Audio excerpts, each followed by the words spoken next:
తాతకు తగ్గ మనవడు, నందమూరి వారసుడు. తన నటనతో, డాన్సులతో టాలీవుడ్ లోనే అగ్రస్థానంలో కొనసాగుతున్న జూనియర్ ఎన్టీఆర్ గారి గురించి ఈ రోజు మన టాపిక్.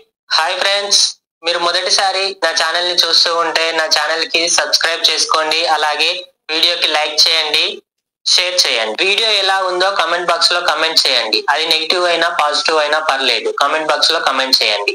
1983 మే 20న నందమూరి హరికృష్ణ, శాలిని దంపతులకు హైదరాబాద్ లో ఉన్న మెహదీపట్నంలో జన్మించాడు నందమూరి తారక రామారావు అలియాస్ జూనియర్ ఎన్టీఆర్. హరికృష్ణ మొదటి భార్య లక్ష్మి గారికి జానకిరామ్, సుహాసిని, కళ్యాణ్ రామ్ జన్మించారు. హరికృష్ణ గారికి శాలిని గారికి వివాహం ఎలా అయ్యిందంటే, శాలిని గారు సీనియర్ ఎన్టీఆర్ ఇంట్లో పనిచేయడానికి వచ్చేవారు. అదే సమయంలో సీనియర్ ఎన్టీఆర్ గారు రాజకీయ పార్టీ పెట్టి హడావుడిలో ఉన్నారు. ఆయనకు తోడుగా హరికృష్ణ సపోర్ట్ చేయడానికి ఎప్పుడూ తండ్రి పక్కనే ఉండేవారు. దాంతో ఎర్రగా అందంగా ఉన్న శాలిని గారిని ఆయన ప్రేమించాడు. కొన్నాళ్లకు ఇద్దరు శారీరకంగా కలిశారు. అప్పుడే జూనియర్ ఎన్టీఆర్ గారు శాలిని గారి కడుపులో పడ్డాడు. ఈ విషయం సీనియర్ ఎన్టీఆర్ గారికి తెలిసింది. దాంతో ఇద్దరికి 1983లో రహస్యంగా వివాహం చేశాడు. శాలిని గారిని మెహదీపట్నంలో వేరే కాపురం పెట్టించాడు. ఎప్పటికైనా కుటుంబ సభ్యులు అర్థం చేసుకుని శాలిని గారిని వాళ్ళలో కలుపుకుంటారు అని అనుకున్నాడు. కానీ కుటుంబ సభ్యుల పరిస్థితి చూస్తే అలా లేదు. వివాహమైన 2-3 నెలల్లోనే, అంటే 1983 మే 24న జూనియర్ ఎన్టీఆర్ గారు జన్మించారు. అయితే హరికృష్ణకి రెండో వివాహం అయ్యిందని తెలిసి నందమూరి కుటుంబ సభ్యులు జీర్ణించుకోలేదు. నందమూరి కుటుంబ సభ్యులకు శాలిని గారికి రోజు రోజుకి దూరం పెరిగిందే కానీ ఏ రోజు తగ్గలేదు. శాలిని గారి అన్న తమ్ములు శాలిని గారికి సపోర్ట్ గా నిలిచారు. హరికృష్ణ గారు కూడా ఆర్థికంగా సపోర్ట్ అందించారు. సీనియర్ ఎన్టీఆర్ గారు రాజకీయాల్లో పడి ఫుల్ బిజీ అయిపోయారు. కుటుంబాన్ని కొన్నాళ్ళు దూరం పెట్టడమే సరైందని, అవసరమైనప్పుడు మేమే అందరితో మాట్లాడి కల్పిస్తామన్నారు. కానీ అది జరగలేదు. జూనియర్ ఎన్టీఆర్ చిన్నప్పుడు అల్లరి బాగా చేసేవాడు. ఒక రోజు అతని అల్లరి శృతి మించడంతో వాళ్ళ అమ్మగారు బెల్ట్ తో కొట్టారు. దాంతో తారక్ కలిగి ఇంటి నుంచి పారిపోయాడు. ఎన్టీఆర్ పారిపోయిన కొద్ది నిమిషాల్లోనే వాళ్ళ అమ్మగారు చాలా బాధపడ్డారు. ఎంత వెతికినా దొరకలేదు. సాయంత్రం తనకు తానే ఇంటికి వచ్చాడు. అప్పుడు వాళ్ళ అమ్మగారు తారక్ ని దగ్గరికి తీసుకుని హత్తుకొని చాలా ఏడ్చారు. ఆ తర్వాత ఆమె ఏం ఆలోచించారంటే, ఇలా వదిలేస్తే అల్లరి చిల్లరిగా తయారవుతాడని ఏదో ఒక ఎక్స్ట్రా యాక్టివిటీ నేర్పించాలనుకున్నారు. ఏది నేర్పించాలి అని అనుకుంటున్నప్పుడు కూచిపూడి, భరతనాట్యం నేర్పిస్తే అల్లరిపోయి క్రమశిక్షణ అలవడుతుందని శాలిని గారి సన్నిహితులు చెప్పారు. ఆమెకు ఆ సలహా బాగా నచ్చింది. దాంతో ఆమె జూనియర్ ఎన్టీఆర్ గారిని తీసుకువెళ్లి మాస్టర్ సుధాకర్ దగ్గర చేర్పించారు. ఆయన దగ్గర కూచిపూడి, మరో దగ్గర భరతనాట్యం నేర్చుకున్నాడు. ఎన్నో ప్రదర్శనలు ఇవ్వడం మొదలు పెట్టాడు. ఎన్టీఆర్ ని హైదరాబాద్ లో ఉన్న విద్యారణ్య హై స్కూల్లో చేర్పించారు. ఎన్టీఆర్ 4వ తరగతి చదువుతున్నప్పుడు వారి తాత రామారావు గారు హరికృష్ణతో, మా మనవన్ని చూడాలనిపిస్తుంది, తీసుకురండి అన్నారు. అప్పుడు హరికృష్ణ వెంటనే తారక్ ని రామారావు దగ్గరికి తీసుకుని వెళ్లారు. అదే తారక్ ని మొదటిసారి చూడడం రామారావు. అచ్చం తన పోలికలతో ఉన్న మనవన్ని చూసి చాలా సంబరపడ్డారు. పేరేమిటి అన్నారు. తాతగారికి తన పేరు చెప్పాడు. రామారావు గారు హరికృష్ణ వైపు చూసి, ఈ పేరేమిటి? ఈ పేరు మారుస్తున్నాము. మా పోలికలతో పుట్టాడు కాబట్టి ఇతని మా హంస. ఇక నుంచి వీరి పేరు నందమూరి తారక రామారావు అని నామకరణం చేశారు. రామారావు గారు తారక్ గురించి వివరాలు కనుక్కొని అభినందించి బహుమతులు ఇచ్చి పంపించేశారు. తర్వాత బ్రహ్మశ్రీ విశ్వామిత్ర షూటింగ్ లో తారక్ ని రప్పించి భరతుడి క్యారెక్టర్ ఇచ్చి ఆ పాత్రలో ఎలా నటించాలి, ఎలా సంభాషణలు పలకాలి, ఎలా ముఖ కవలికలు చూపించాలి అవన్నీ కూడా నేర్పించి తన నట గురువు అయ్యారు తారక రామారావు గారు. అంతేకాదు, తానే స్వయంగా మనవడికి మేకప్, కాస్ట్యూమ్స్ వేశారు. బ్రహ్మశ్రీ విశ్వామిత్ర 1991 ఏప్రిల్లో వచ్చింది. ఆ విధంగా తారక్ 9 ఏళ్ల వయసులోనే వెండి తెరకు పరిచయం అయ్యాడు. ఆ తర్వాత రామారావు గారు తారక్ ని వదిలేయలేదు. రాజకీయంగా ఎంత బిజీగా ఉన్నా మనవడి గురించి ఆలోచించేవారు. చక్కగా కుటుంబ సభ్యులతో ఆడుకోవాల్సిన పిల్లాడు ఎవరూ లేని అనాథగా పెరుగుతున్నాడని బాధపడేవారు. తనకు సన్నిహితంగా మెలిగే ఎంఎస్ రెడ్డి గారిని పిలిపించి తన మనవడి గురించి గొప్పగా చెప్పి, తన మనవడికి ఈ వయసుకు తగ్గ కథల్ని ఎంచుకొని సినిమా తీయాలని చెప్పారు. ఎంఎస్ రెడ్డి గారు దానికి ఒప్పుకొని గుణశేఖర్ గారిని పిలిపించి, పెద్దాయన పిలిపించి మనవడితో సినిమా చేయాలన్నాడు. ఆ పిల్లాడికి సరిపడా కథను ఎంపిక చేసి సినిమా తీయాలి అని గుణశేఖర్ కి చెప్పాడు. గుణశేఖర్ గారు ఎన్టీఆర్ గారిని అన్ని విధాలుగా ఆడిషన్స్ చేశాక అందరూ కలిసి ఒక కథను ఎంచుకున్నారు. అదే బాలరామాయణం. పిల్లల్ని పెట్టి బాలరామాయణం తీయాలని అనుకున్నారు. ఈ కథ సీనియర్ ఎన్టీఆర్ గారు కూడా బాగా నచ్చింది. పిల్లలందరినీ సెలెక్ట్ చేసి 40 రోజులు పిల్లలందరికీ ట్రైనింగ్ ఇచ్చాక 1995 జూన్ లో షూటింగ్ మొదలు పెట్టారు. ఇటువైపు జూనియర్ ఎన్టీఆర్ గారు షూటింగ్ లో బిజీగా ఉంటే, అటువైపు తాత సీనియర్ ఎన్టీఆర్ గారు రాజకీయంగా గడ్డు పరిస్థితిని ఎదుర్కొంటున్నారు. నందమూరి కుటుంబ సభ్యులు చంద్రబాబు ఒక పక్క, లక్ష్మీ పార్వతి, సీనియర్ ఎన్టీఆర్ గారు ఇంకొక పక్క. ఇలా వైస్రాయ్ హోటల్లో జరిగిన ఆ సంఘటనతో సీనియర్ ఎన్టీఆర్ గారు చాలా కుంగిపోయారు. అనారోగ్య పాలై 1996 జనవరి 18వ రోజున కన్నుమూశారు. అప్పటికే బాలరామాయణం షూటింగ్ పూర్తిగా అయింది, కానీ పోస్ట్ ప్రొడక్షన్ పనులు జరుగుతున్నాయి. తాత మరణం తారక్ ని, శాలిని గారిని బాగా కుంగతీసింది. రామారావు గారు కనుక వాళ్ళ వెంటే ఉంటే వాళ్ళకి ఎంత సపోర్ట్ ఇచ్చేవారో వాళ్లకు తెలుసు. ఇంకో 5 సంవత్సరాలు 10 సంవత్సరాలు ఉంటే తారక్ ని హీరోని చేసి ఒక దారి చూపిస్తాడని ఎన్నో ఆశలు పెట్టుకున్నారు. కానీ వారి ఆశలన్నీ అడియాశలే అయ్యాయి. అప్పటికి ఆ బాధ ఏంటో తారక్ తెలియకపోవచ్చు, కానీ శాలిని గారికి మాత్రం బాగా తెలుసు. సీనియర్ ఎన్టీఆర్ గారు లేకపోవడంతో నందమూరి కుటుంబంలో ఎప్పటికీ వాళ్ళను కలవనివ్వరని, కొడుకు ఒంటరి వారైపోతారని శాలిని గారు భయపడ్డారు. బాలరామాయణం 1996 ఏప్రిల్ నెలలో విడుదలై మంచి ప్రజాదరణ పొంది ఉత్తమ బాల చిత్రంగా జాతీయ అవార్డు గెలుచుకుంది. తాతగారు ఉంటే ఎంత పొగిడేవారో అనుకున్నారు అందరూ. శాలిని గారు తారక్ లో ధైర్యం నింపారు. వాళ్ళు బ్రతుకుతున్న పరిస్థితుల గురించి చెప్పారు. నీ బ్రతుకు నువ్వే బ్రతకాలి అని నూరిపోశారు. బాలరామాయణం అయిపోయాక తారక్ చదువును కంటిన్యూ చేశాడు. చదువుతున్నాడు, కానీ అతని మనసంతా సినిమా మీదే ఉండేది. ఎప్పుడెప్పుడు సినిమా చేయాలా అని అనుకునేవాడు. ఫస్ట్ ఇయర్ సమ్మర్ సెలవుల నుండే తన ప్రయత్నాలు మొదలు పెట్టాడు. మొదట తనతో సినిమా తీసిన ఎంఎస్ రెడ్డి గారిని కలిసి, సార్ మరొకసారి నాతో సినిమా తీయండి సార్ అని అడిగాడు. ఎంఎస్ రెడ్డి గారు డైరెక్టర్స్ కి చెప్పాడు, నిర్మాతలకు చెప్పాడు. అదే క్రమంలో రాఘవేంద్రరావు గారిని కలిసి, హలో అంకుల్, నా పేరు తారక రామారావు గారు, మీరు ఎందరినో హీరోల్ని చేశారంట కదా, నన్ను కూడా హీరోగా చేయండి, అది కూడా నాలో టాలెంట్ ఉంటేనే, నా టాలెంట్ ని చూసి హీరోని చేయండి అని అడిగాడు. సరే బాబు, నేను ప్రయత్నిస్తానని చెప్పి ఎన్టీఆర్ గారిని అక్కడి నుంచి పంపించేశాడు. అదే సమయంలో రామోజీరావు గారు కొత్త వాళ్లతో సినిమా తీయాలని ఆడిషన్స్ పిలిచి ఆడిషన్స్ చేస్తున్నారన్న సంగతి రాఘవేంద్రరావు గారికి తెలిసి రామోజీరావు గారికి ఫోన్ చేసి తారక్ గురించి చెప్పారు. రామోజీరావు గారు రామాయణం సినిమా చూసి రాఘవేంద్రరావు గారికి ఫోన్ చేసి, పిల్లాడు భలే చేశాడు అని మెచ్చుకొని, సరే నేను అతన్ని పిలిపించి ఆడిషన్స్ చేసి లీడ్ రోల్ కి ఎంపిక చేస్తాను అన్నారు. ఆ తర్వాత తారక్ ని పిలిపించి ఆడిషన్స్ చేసి మేకప్ టెస్ట్ చేశాక ఎన్టీఆర్ గారిని హీరోగా సెలెక్ట్ చేశారు. ఆ సినిమాకి డైరెక్టర్ గా విఆర్ ప్రతాప్, హీరోయిన్ గా నవీన రాజ్పుత్ అనే కొత్త అమ్మాయిని పెట్టారు. తాతగా విశ్వనాథ్ గారిని పెట్టారు. సినిమా పేరు నిన్ను చూడాలని. 2000 సంవత్సరంలో షూటింగ్ స్టార్ట్ చేశారు. తారక్ చిన్న పిల్లాడు అని అతనికి తోడుగా హరికృష్ణ గారు కొడాలి నాని గారిని పెట్టారు. అప్పటి నుంచి నాని ఎన్టీఆర్ పక్కనే ఉండేవాడు. నిన్ను చూడాలని షూటింగ్ స్టార్ట్ చేసే సమయంలో రాజమౌళి సీరియల్ వదిలేసి సినిమా ప్రయత్నాలు చేస్తున్నాడని గురువు రాఘవేంద్రరావుకి తెలిసింది. రాజమౌళిని పిలిపించి తారక్ గురించి చెప్పి, ఆ అబ్బాయితో సినిమా తీద్దాం, నేను దర్శకత్వ పర్యవేక్షకుడిగా ఉంటాను, నువ్వు దర్శకత్వం చెయ్యి అన్నారు. దానికి రాజమౌళి ఒప్పుకున్నారు. ఒక రోజు తారక్ ని పిలిపించి రాజమౌళికి పరిచయం చేపించాడు. కొంచెం నల్లగా లావుగా ఉన్న తారక్ ని చూసి రాజమౌళి నిరాశపడి డీలా పడిపోయాడు. వీడితోనా నేను సినిమా తీయాలి, వీడినా నా సినిమాలో హీరో, నా సినిమాలో హీరో ఎలా ఉంటాడో, మంచి హ్యాండ్సమ్ గా ఉండాలని అనుకున్నాను. ఏదేమైనా గురువు గారుకి మాటిచ్చాను, పైగా ఆయన అంతగా చెప్తున్నాడు అంటే సినిమా తీయాల్సిందే అనుకున్నాడు. రాఘవేంద్ర గారు అశ్విని దత్ గారిని పిలిపించి నిర్మాతగా ఉండమని చెప్పారు. టీం అంతా ఓకే అయ్యాక 2001 ఏప్రిల్లో షూటింగ్ స్టార్ట్ చేశారు. ఈ సినిమాకు పేరు గుడ్ స్టూడెంట్ అని, స్టూడెంట్ నెంబర్ 1 అని, స్టూడెంట్ అని అనుకున్నారు. రాఘవేంద్ర గారు స్టూడెంట్ నెంబర్ 1 అని ఫైనలైజ్ చేశారు. ఈలోగా రామోజీరావు గారు నిర్మిస్తున్న నిన్ను చూడాలని 2001 మేలో విడుదలయ్యింది. ఈ సినిమా విజయం సాధించకపోయినా తాతగారి పోలికలు వచ్చాయని, నటనలో ఈజ్ ఉందని విశ్లేషకులు పెద్దలు కితాబులు ఇచ్చారు. ఇటువైపు Rajamouli student number 1 regular shooting మొదలు పెట్టారు. షూటింగ్ లో తారక్ నటనను, తన టాలెంట్ ను, అలాగే తన మాట తీరును చూసిన రాజమౌళి ఫిదా అయిపోయాడు. అలాగే రాజమౌళి ఏమనుకున్నాడంటే, ఏ వ్యక్తిని బయట నుంచి చూసి తక్కువ అంచనా వేయకూడదు అనుకున్నాడు. 2001 సెప్టెంబర్ నెలలో విడుదలైన స్టూడెంట్ నెంబర్ 1 12 కోట్లకు పైగా షేరు, 26 కోట్లకు పైగా గ్రాస్ వసూలు చేసి తారక్ ని, రాజమౌళిని విజేతగా నిలిపింది. ఈ సినిమా స్టూడెంట్ నెంబర్ 1 రాజమౌళి అలాగే తారక్, రాజీవ్ కనకాల ఈ ముగ్గురికి ఎప్పటికీ మర్చిపోరు.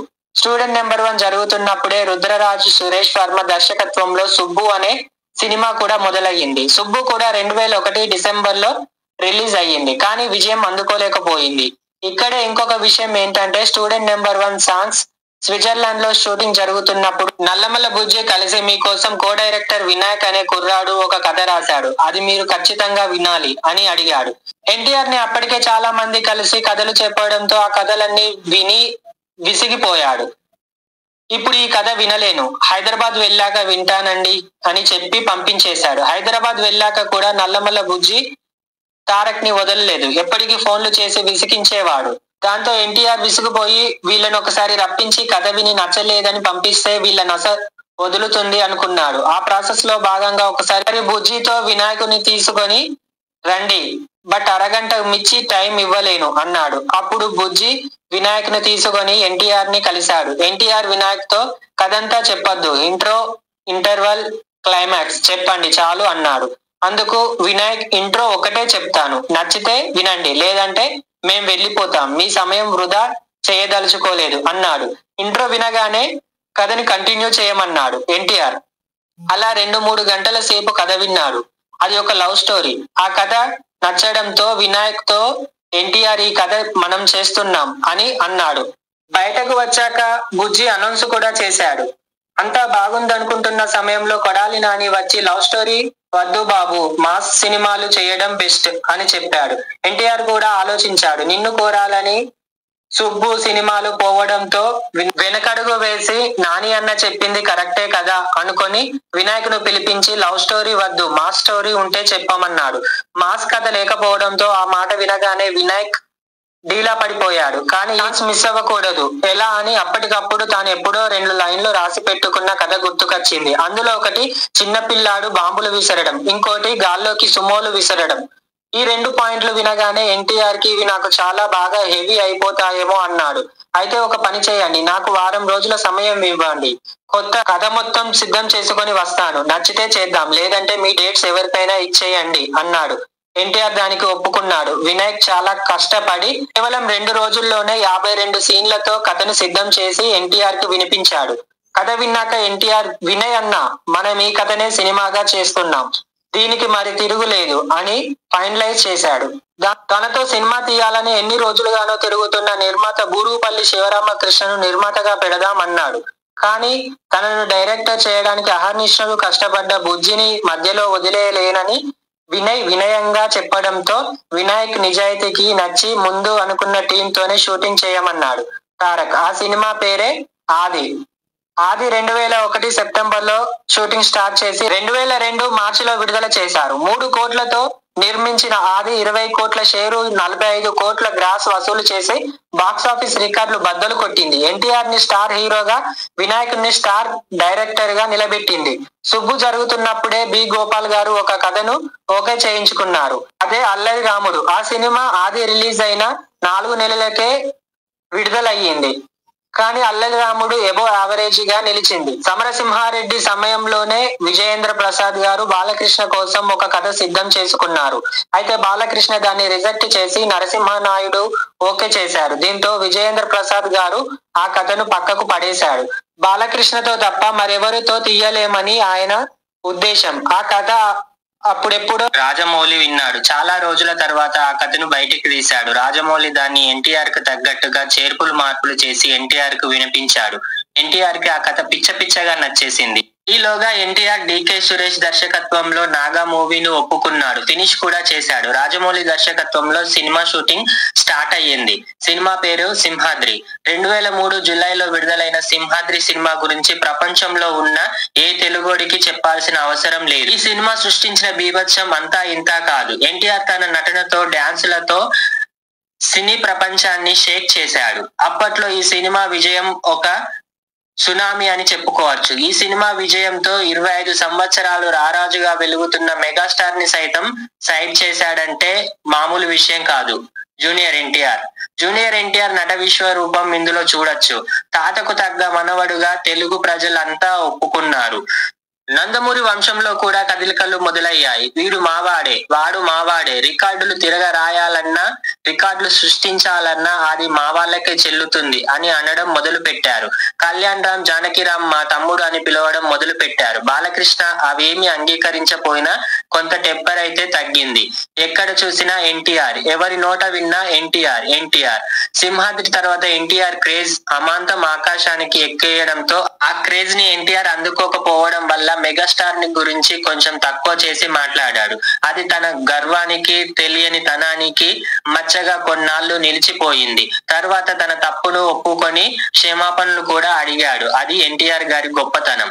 సింహాద్రి తర్వాత పూరి దర్శకత్వంలో ఆంధ్రవాల మొదలయ్యింది. ఆంధ్రవాల ఆడియో ఫంక్షన్ కొడాలి నాని నిమ్మకూరులో ప్లాన్ చేశారు. నిమ్మకూరు గ్రౌండ్ కెపాసిటీ 5 లక్షలు మాత్రమే. కానీ ఎన్టీఆర్ ని చూడడానికి అభిమానులు, పెద్దలు, చిన్నలు, వేరే హీరో అభిమానులు కూడా కలిసి 20 లక్షల మంది తరలి వచ్చారు. ఒక ఆడియో ఫంక్షన్ కి ఇంత మంది రావడం అదే మొదటిసారి, చివరిసారి కూడా. ఆ క్రేజ్ ని చూసి చంద్రబాబు కూడా చాలా ఆశ్చర్యపోయాడు. తెలుగు సినీ పరిశ్రమలో వీన్ని ఆపడం ఎవరి తరం కాదు అనుకున్నాడు.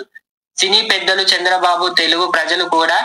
అయితే చంద్రబాబు అలా అని ఊరుకోలేదు. వీన్ని ఎలాగైనా మనం వాడుకోవాలనుకున్నాడు. అయితే 2004 సంక్రాంతికి వచ్చిన ఆంధ్రవాల ఘోర పరాజయం పాలైంది. ఆ సినిమా గనక ఫ్లాప్ అవ్వకుండా మరో బ్లాక్ బాస్టర్ అయితే నందమూరి అభిమానులే కాదు, యావత్ తెలుగు ప్రజలకు ఎన్టీఆర్ ఒక డ్రగ్ అడిక్ట్ లాగా అయిపోయేవాడు. ఎన్టీఆర్ పేరు వినగానే ఊగిపోతుండేవారు. ఆంధ్రవాల ఫ్లాప్ అవ్వడం ఒక విధంగా మంచిదే అయ్యింది. ఆంధ్రవాలతో మొదలైన పరాజయం పరంపర నా అల్లుడు, నరసింహుడు, అశోక్ వరకు కొనసాగింది. వినాయక్ దర్శకత్వంలో వచ్చిన సాంబా బాగానే ఉన్నా అది ఎన్టీఆర్ క్రేజ్ కి సరిపోలేదు. 2004లో రాఖీ ఘన విజయం సాధించకపోయినా నటుడుగా మరో మెట్టు ఎక్కించింది. అయితే రాఖీ సినిమాలో ఎన్టీఆర్ లావుగా ఉన్నాడనే విమర్శలు బాగా వచ్చాయి. రాజమౌళి ఎన్టీఆర్ ని పిలిపించి వార్నింగ్ కూడా ఇచ్చాడు. నెక్స్ట్ నీతో సినిమా చేద్దాం అనుకుంటున్నాను, కానీ మనిద్దరం కలిసి సినిమా తీయాలంటే నువ్వు ముందు తగ్గాలి, తగ్గితేనే నీతో సినిమా తీస్తాను అన్నాడు. తన శ్రేయస్సు కోరి రాజమౌళి చెప్పినందుకు లైఫో సర్జరీ చేయించుకొని మరికొన్ని రోజులు ఎక్సర్సైజ్ చేసి ఎవరు ఊహించని విధంగా సన్నబడ్డాడు. ఏదైనా అనుకుంటే సాధించే వరకు నిద్రపోని జూనియర్ ని చూసి రాజమౌళి షాక్ అయ్యాడు. ఎన్టీఆర్ ని శారీరకంగా ఎవరైనా కామెంట్ చేస్తే ముందు బాధపడేది రాజమౌళి. 2006లో రామోజీ ఫిలిం సిటీలో భారీ సెట్లు వేసి యమదొంగ షూటింగ్ పూర్తి చేశారు. యమదొంగ షూటింగ్ జరుగుతున్నప్పుడు జూనియర్ ఎన్టీఆర్ చెప్పిన డైలాగ్స్ విని సెట్ లో ఉన్న వాళ్ళందరూ ఆశ్చర్యపోవడమే కాదు, చప్పట్లు, విజిట్లతో ఉర్రూతలుగారు. యమదొంగ 2007 ఆగస్టులో విడుదలై సూపర్ హిట్ అయ్యింది. యమదొంగలో జూనియర్ ఎన్టీఆర్ పోషించిన యముడి పాత్ర చూసి యావత్ తెలుగు ప్రజలు ఆశ్చర్యపోయారు. వారి తాతలాగా పౌరాణికమైన, సాంఘికమైన, చారిత్రకమైన పాత్ర ఏదైనా, ఘట్టం ఏదైనా చేయగలడనే నమ్మకం వచ్చింది అందరికీ. కొడుకు ఎదుగుదలను చూసి హరికృష్ణ, శాలిని గారు కూడా ఆనందానికి అవధులు లేకుండా పోయాయి. ఆ తర్వాత వచ్చిన కంట్రీ సినిమాలో మరీ సన్నగా కనబడ్డారు. అదే సమయంలో చంద్రబాబు నాయుడు జూనియర్ క్రేజ్ ని వాడుకోవాలనుకున్నాడు. బాలకృష్ణతో కలిసి జూనియర్ ఎన్టీఆర్ దగ్గరికి వెళ్లి తెలుగుదేశం పార్టీ తరపున ప్రచారం చేయాలని అడిగాడు.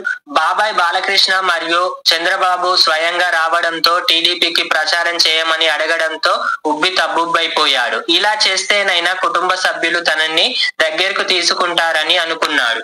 హరికృష్ణ గారు కూడా అనుమతి ఇవ్వడంతో ప్రచారం చేయడానికి ఒప్పుకున్నాడు. ప్రచారంలో జూనియర్ ని చూడడానికి వేలాది మంది అభిమానులు వచ్చేవారు. అయితే 2009 మార్చి 26న ప్రచారం ముగించుకొని కారులో వస్తుండగా నల్గొండ జిల్లా సూర్యాపేట దగ్గర జరిగిన ఘోర రోడ్డు ప్రమాదంలో తారక్ నడుముకి, ముఖానికి మేజర్ దెబ్బలు తగిలాయి. ఈ యాక్సిడెంట్ లో రాజీవ్ కనకాల, శ్రీనివాస్ రెడ్డి ఉన్నారు. హాస్పిటల్లో తారక్ ని చెకింగ్ చేసిన డాక్టర్స్ మేజర్ దెబ్బలు తగిలాయని చెప్పారు. అలాగే డాన్సులు ఎప్పటికీ చేయకూడదు అని కరాఖండిగా చెప్పేశారు. ఆ సమయంలో జూనియర్ ఎన్టీఆర్ అమ్మగారు కృంగిపోయారు. డాక్టర్ చెప్పిన ఆ మాటలు వాడికి ఎలా చెప్పాలి, విన్నాక వాడేమైపోతాడు అనుకున్నారు. కానీ తారక్ అవేమీ పట్టించుకోలేదు. అభిమానుల ప్రార్థన ఫలితంగా తొందరగా కోలుకొని అదుర్ షూటింగ్ లో పాల్గొన్నారు. అలాగే డాన్సులు కూడా చేశాడు. డాన్సులు ఎట్టి పరిస్థితుల్లో చేయకూడదని వినాయక్ పట్టుబట్టాడు. ఒకవేళ చేస్తే అమ్మకు ఫోన్ చేసి చెబుతానని, షూటింగ్ ను కూడా జరగనివ్వనని బెదిరించాడు. అప్పుడు ఎన్టీఆర్ వినాయక్ ను కూర్చోబెట్టి, అన్నా, నా కోసం ఎంతో చేసిన అభిమానుల కోసం నేను ఈ మాత్రం కూడా చేయకపోతే ఎలా అని చెప్పి వినాయక్ ని సముదాయించి అనుకున్న సమయంలోనే అదుర్స్ షూటింగ్ అయిపోయింది. ఈ సినిమాను 2010 సంక్రాంతికి రిలీజ్ చేశారు. చారిగా నరసింహంగా ద్విపాత్ర అభినయంలో ఎన్టీఆర్ నటన అదుర్స్. ఈ సినిమా ఆడియో ఫంక్షన్ కి ముఖ్య అతిథిగా బాలకృష్ణ వచ్చాడు. ఆ తర్వాత వచ్చిన బృందావనం మంచి కమర్షియల్ హిట్ అయ్యింది. కానీ 2011లో ఎన్నో అంచనాలతో వచ్చిన శక్తి అభిమానుల్ని భారీగా నిరాశపరిచింది. శక్తి షూటింగ్ జరుగుతున్న సమయంలోనే ఎన్టీఆర్ కి ఒక సంబంధం కుదిర్చాడు చంద్రబాబు నాయుడు. ఆ సంబంధమే నాన్య శ్రీనివాసరావు గారి కూతురిని ఎన్టీఆర్ కి ఇచ్చి వివాహం చేయాలనుకున్నారు. ఈ వివాహం 2011 మే 5న సినీ పరిశ్రమలో చాలా ఘనంగా చేశారు. అంతవరకు ఆ విధంగా ఎవరూ చేయలేదు. అతిరథ మహారథులతో పాటు అభిమానులు కూడా ఈ వివాహ వేడుకల్లో పాల్గొని గౌరవ మర్యాదలు పొందారు. ఆ తర్వాత వచ్చిన ఊసరవెల్లి, దమ్ము, బాద్షా, రామయ్య వస్తావయ్య, రభస ఫ్లాప్స్ కావడంతో ఎన్టీఆర్ క్రేజ్ పూర్తిగా పడిపోయింది. ఒకానొక సమయంలో టాప్ 4 హీరోల లిస్ట్ నుంచి ఎన్టీఆర్ ని తీసేశారు కూడా. ఎలాంటి కథలు చేయాలో ఎన్టీఆర్ కు అర్థమయ్యేది కాదు. అన్ని మూస కథలే. ఏ సినిమా చూసినా ఒకటే కథ. తన క్రేజ్ ని తానే నాశనం చేసుకుంటున్నాడా, తన స్టార్డమ్ ని తానే తగ్గించుకుంటున్నారా అనుకున్నారు అందరూ. అలాంటి సమయంలోనే పూరి జగన్నాథ్ ఒక కథ చెప్పాడు. అయితే ఆ కథ ఎన్టీఆర్ కి అంతగా నచ్చలేదు. అది కూడా ఒక మూస ధోరణి కథనే. అలాంటప్పుడే ఎన్టీఆర్ కి ఒక కథ గుర్తుకొచ్చింది. ఇప్పుడెప్పుడో ఎన్టీఆర్ కి ఒక్కంతం వంశీ చెప్పిన ఒక కథ గుర్తుకు వచ్చింది. ఆ కథని పూరికి చెప్పి దీన్ని సినిమాగా తీద్దాం అన్నాడు. అంతవరకు పూరి బయట కథలు తీయలేదు. కానీ ఎన్టీఆర్ గారు అడగడంతో బయట కథ చేయడానికి ఒప్పుకున్నాడు. అదే టెంపర్ సినిమా. టెంపర్ షూటింగ్ జరుగుతున్న సమయంలో అంటే 2014 డిసెంబర్లో అన్న జానకీరామ్ రోడ్డు ప్రమాదంలో మరణించాడు. ఎన్టీఆర్ కి ఇదొక పెద్ద దెబ్బ. ఆ సమయంలో తారక్ కుమిలిపోయాడు. కోలుకున్న తర్వాత టెంపర్ షూటింగ్ కంప్లీట్ చేశాడు. టెంపర్ 2015 ఫిబ్రవరిలో రిలీజ్ చేశారు. టెంపర్ హిట్ అవ్వడానికి కథతో పాటు ఎన్టీఆర్ నటన కూడా ఒక ముఖ్య భూమిక పోషించింది. ఏ హీరో చేయలేని రిస్క్ తాను చేశాడు. ఒక స్టార్ హీరో నెగటివ్ రోల్ పోషించడం అదే మొదటిసారి. డీలా పడ్డ ఎన్టీఆర్ అభిమానులు మళ్ళీ జోష్ లోకి వచ్చారు. అయితే ఈ సినిమా ఎన్టీఆర్ అభిమానులకు విందు భోజనం అయితే కాదు. ఆ తర్వాత సుకుమార్ దర్శకత్వంలో వచ్చిన నాన్నకు ప్రేమతో, కొరటాల శివ దర్శకత్వంలో వచ్చిన జనతా గ్యారేజ్ అభిమానుల ఆకలి తీర్చింది. ముఖ్యంగా జనతా గ్యారేజ్ ఎన్టీఆర్ అభిమానులకు, నందమూరి అభిమానులకు విందు భోజనం పెట్టింది అనే చెప్పాలి. ఆ తర్వాత బాబీ దర్శకత్వంలో వచ్చిన జైల్ అవకుశ, త్రివిక్రమ్ దర్శకత్వంలో వచ్చిన అరవింద సమేత వీర రాఘవ అన్ని ఒకదాన్ని మించి మరొకటి హిట్ అయ్యాయి. కథల ఎంపికలో కూడా ఎన్టీఆర్ నటనలోనూ పూర్తిగా మెచ్యూరిటీ వచ్చింది. ప్రతి సినిమాలోనూ ఎన్టీఆర్ తనను తాను మార్చుకొని ఓర్చుకొని ఒక శిల్పంలా తయారయ్యాడు. అతని కథల ఎంపికే అతన్ని అగ్రపదాన నిలబెట్టాయి. టెంపర్ ముందు ఎన్టీఆర్, టెంపర్ తర్వాత ఎన్టీఆర్ అన్న విధంగా తయారయ్యింది పరిస్థితి. ఎన్టీఆర్ కి పిల్లలు పుట్టాక చాలా చేంజ్ అయ్యాడు. అయితే అరవింద సమేత షూటింగ్ జరుగుతున్నప్పుడే హరికృష్ణ గారు రోడ్డు ప్రమాదంలో మరణించారు. ఇది ఎన్టీఆర్ కి మరొక పెద్ద దెబ్బ అని చెప్పొచ్చు. ఆయన మరణం అందరికంటే ఎన్టీఆర్ నే బాగా కుంగతీసింది. ఆ బాధ నుండి నెల రోజులు కోలుకోలేకపోయాడు. తన తండ్రి ఇక లేడు అన్న నిజాన్ని జీర్ణించుకోలేకపోయాడు. బాధను గుండెల్లో దాచుకొని అరవింద సమేత వీర రాఘవ సినిమాను పూర్తి చేశాడు. ఎన్టీఆర్ కి అడుగడుగున దెబ్బలు తాకుతూనే ఉన్నాయి.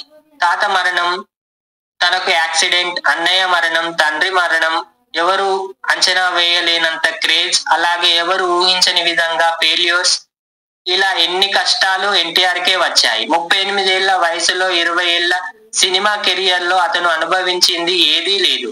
అన్నింటినీ ఓర్పుగా నేర్పుగా అనుభవించాడు. ఎవరు ఊహించని విధంగా బిగ్ బాస్ హోస్ట్ గా కూడా చేశాడు. తన వాక్చాతుర్యంతో ప్రేక్షకుల్ని కట్టిపడేశాడు. మరియు జెమిని టీవీలో వచ్చిన మీలో ఎవరు కోటీశ్వర్లో కూడా హోస్ట్ గా చేశాడు.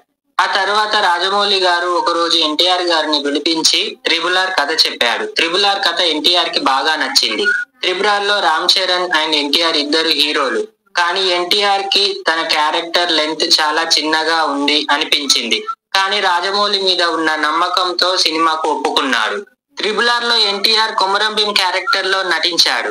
త్రిబుల్-ఆర్ సినిమా 2022 మే 6వ తేదీన ప్రపంచవ్యాప్తంగా రిలీజ్ చేశారు. ఈ సినిమా ప్రపంచవ్యాప్తంగా బ్లాక్ బాస్టర్ అయ్యింది. ఆస్కార్ అవార్డు కూడా గెలుచుకుంది. తెలుగు సినీ పరిశ్రమను ప్రపంచ వ్యాప్తంగా అగ్రస్థానంలో నిల్చోబెట్టింది. త్రిబుల్-ఆర్ తర్వాత కొరటాల శివ దర్శకత్వంలో దేవర సినిమాలో నటిస్తున్నాడు. ఈ సినిమా కూడా మంచి వసూళ్లను రాబట్టి బ్లాక్ బాస్టర్ హిట్ కావాలని నేను కోరుకుంటున్నాను. మీరు కూడా కోరుకుంటే కామెంట్ బాక్స్ లో కామెంట్ చేయండి. ఎన్టీఆర్ గారు ముందు ముందు మరిన్ని సినిమాల్లో నటించి బ్లాక్ బాస్టర్ హిట్స్ కొట్టి ప్రజల ఆదరణ పొందాలని మరియు అగ్రస్థానంలో ఉండాలని నేను కూడా కోరుకుంటున్నాను. మీరు కోరుకుంటే కామెంట్ బాక్స్ లో కామెంట్ చేయండి. ఈ వీడియోకి లైక్ చేయండి, షేర్ చేయండి, కామెంట్ చేయండి, సబ్స్క్రైబ్ చేసుకోండి. అలాగే ఈ వీడియోని మీ ఫ్రెండ్స్ కి షేర్ చేయండి. ఎన్టీఆర్ గారి గురించి తెలియని వాళ్ళకు కూడా తెలుస్తుంది. జై జవాన్, జై కిసాన్, జై భారత్.